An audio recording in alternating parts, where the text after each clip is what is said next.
कैसे हैं आप सभी। योग साधना की स्टडी में आप सभी का स्वागत है। आज हम लोग अपनी अगली क्रिया में करेंगे पिट्यूटरी ग्लैंड को एक्टिवेट करने के लिए, स्वस्थ रखने के लिए कुछ आसन। मित्रों, ये हमारे सर के पिछले भाग में निचले हिस्से पे होता है। इसके ठीक तरीके से काम करने से शरीर के समुचित अंगों का जो है वो विकास होता है और हमारा मोटापा नहीं बढ़ता है। इस ग्लैंड को अच्छी तरीके से एक्टिवेट करने से या स्वस्थ रहने से हमारी जठराग्नि वो प्रबल होती है, हमारी पाचन शक्ति बढ़ती है और हमारी जननेंद्रिय विकास होती है और बुढ़ापा और हम रोग से मुक्त होते हैं। तो आइए देखते हैं हम लोग अपने पिट्यूटरी ग्लैंड को एक्टिवेट करने के लिए कौन से आसन कर सकते हैं। सबसे पहले हम लोग करेंगे गोरक्षासन। दोनों पैर के तलवे को मिला लें, शरीर के सबसे निकटतम भाग तक ले आए, दोनों हाथ के उंगलियों को एक दूसरे में फंसाते हुए अपने पैर के पंजे को पकड़ें और पैर को शरीर के सबसे जितना अंदर जा सकता है पैर ले जाएंगे और श्वास भरते हुए गर्दन को पीछे ले जाएं। रीढ़ की हड्डी सीधी, गर्दन पीछे।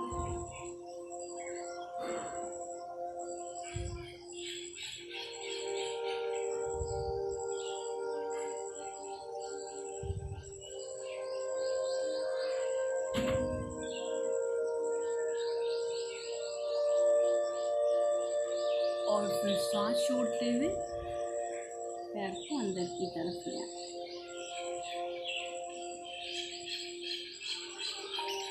इस क्रिया को हम 3 से 5 बार रिपीट कर सकते हैं। जितना होल्ड करेंगे श्वास के साथ उतना हमें लाभ होगा। रिलैक्स करेंगे, लेट जाएंगे अपनी जगह पे।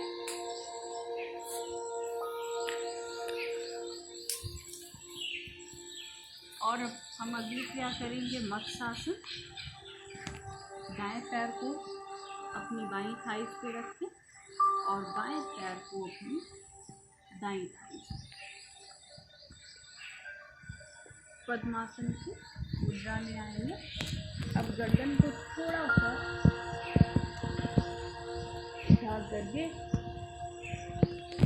सिर को अंदर की तरफ ले जाएं।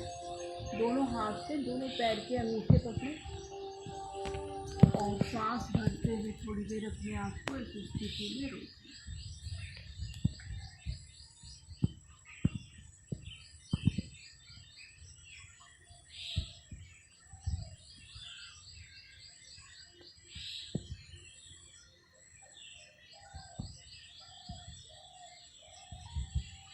फिर धीरे धीरे सांस छोड़ते हुए गर्दन को अपनी सामान्य स्थिति में ले आएं और पैरों को धीरे से खोलें।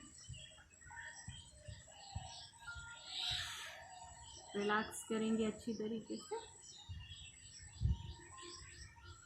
लंबा सांस खूब अच्छे से रिलैक्स करें। और अब अगली क्रिया हलासन। सांस भरते हुए धीरे धीरे पैरों को 90 डिग्री तक उठाएंगे और फिर सांस छोड़ते हुए पैर को सर से पीछे की तरफ ले जाएं।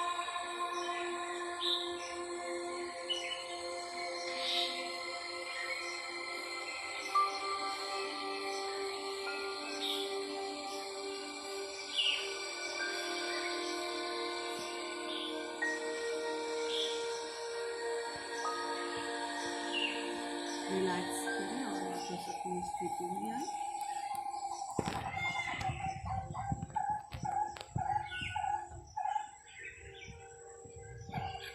लंबा सांस खूब अच्छे से रिलैक्स करें।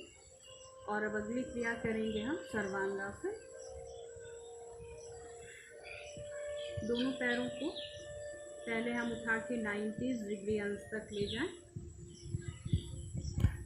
सांस भरते हुए और फिर पैर को हलासन की स्थिति में ले आएं।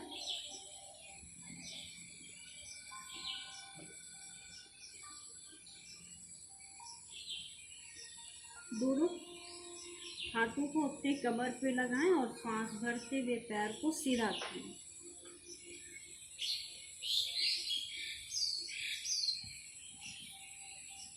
शरीर की स्थिति भी सीधी होगी।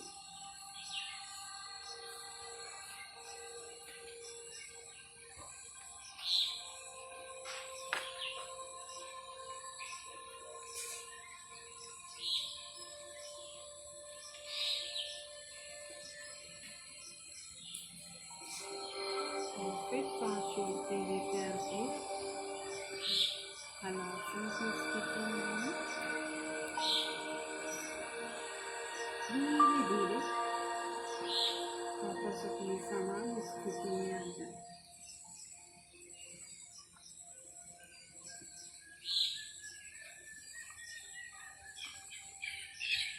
लंबा गहरा सांस अच्छे से रिलैक्स करें।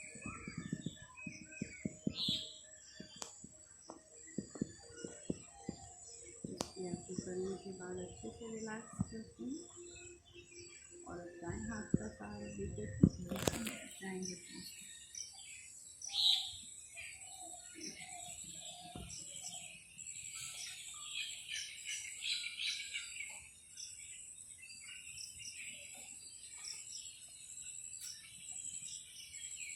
डीप ब्रीदिंग, डीप रिलैक्सेशन, लंबा सांस, खूब अच्छे से रिलैक्स करें।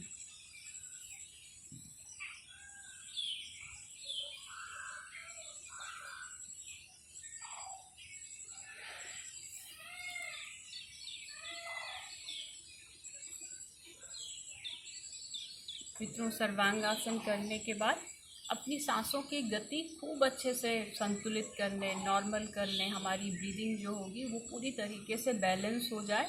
हम लेटे लेटे भी अपने को पूरी तरीके से रिलैक्स कर सकते हैं। इस क्रिया को करने से पहले, जैसा कि हम लोग पिछले वीडियोज़ में कह रहे हैं कि हर क्रिया के साथ, हर आसन के साथ हम सूक्ष्म व्यायाम की क्रिया अवश्य जोड़ें। उससे हमें बॉडी की हमारी फ्लैक्सिबिलिटी इम्प्रूव होगी और हमें आसनों को करने में सहजता होगी। इसके साथ हम करेंगे नाड़ी शोधन प्राणायाम। पिछले वीडियोज़ में जैसा हम लोगों ने किया है, उसके साथ भ्रामरी और ओम का उद्गीत।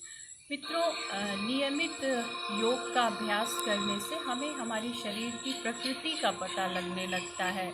हम अपने से जुड़ने लगते हैं और बहुत सारी चीज़ें, जैसे हम कहते हैं कि बहुत सारी औषधियों की बात करते हैं कि मेथी खाने से ये होता है, जीरा खाने से ये होता है, हींग खाने से ये होता है।